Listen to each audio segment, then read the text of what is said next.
What's good with you guys? It's Jibril. I want to be richer than Jay-Z, my brother, I'm hoping that I would be rich. I isn't so tired of living the way that I live. If I make it, I buy my own crib. They tell me I'm quiet like Gary, I don't like a carrot, no Sunday, I'm clapping his cheeks. Then my song will repeat, I'll be running the streets in a year that is by my beast. And I'll be like, all of these people keep hating on me, I'm like, Chris, everybody hates me. Well, I'll be like, fuck everybody, I never had anyone willing to help but a G. And now I've got And I'm going to give you 3 reasons why black people are poor in the Western world. With reason 1 being that black people are materialistic. We are more fixated attaining expensive items to flaunt in front of other people in hopes of gaining external validation, instead of ensuring that we place ourselves in a comfortable situation financially. And one of the reasons why black people are materialistic is due to black people lacking a self-esteem.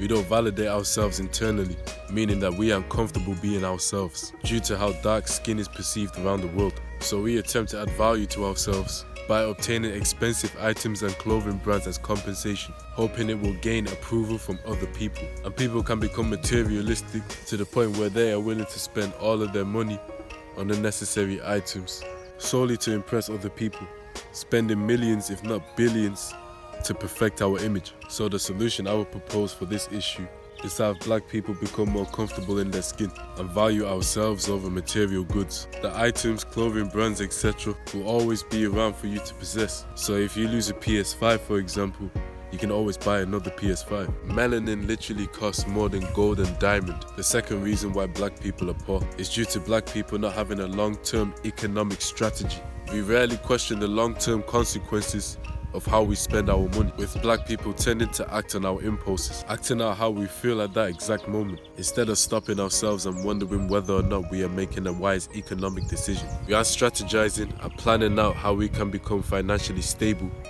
within the next 10 years or so, as we have our arduous time resisting our urges, buying things that will make us feel good at the short term. So we have to begin strategizing and act upon becoming financially free in the long run. And the last reason why black people are poor is due to black people lacking economic opportunities. Black men are the most unemployed group of people. The fact that a white male with a criminal record has a higher chance of finding themselves a job than a black male with no criminal record is extremely telling to me.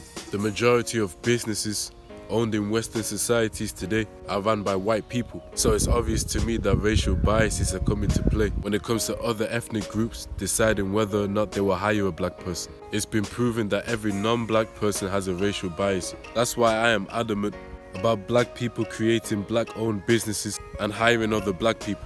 In fact, one of the main reasons why Bronzeville, a city in Chicago that used to be a prosperous city, with it being predominantly black at the time, has now become the ghetto due to black men specifically being laid off from their factory jobs, lacking any sort of job opportunities. But considering the fact that black people aren't providing much job opportunities, black people have to seek jobs from other race groups. But with that being said, I hope you enjoyed this video. Make sure you like, subscribe, peace, and take care of yourselves. I'm out.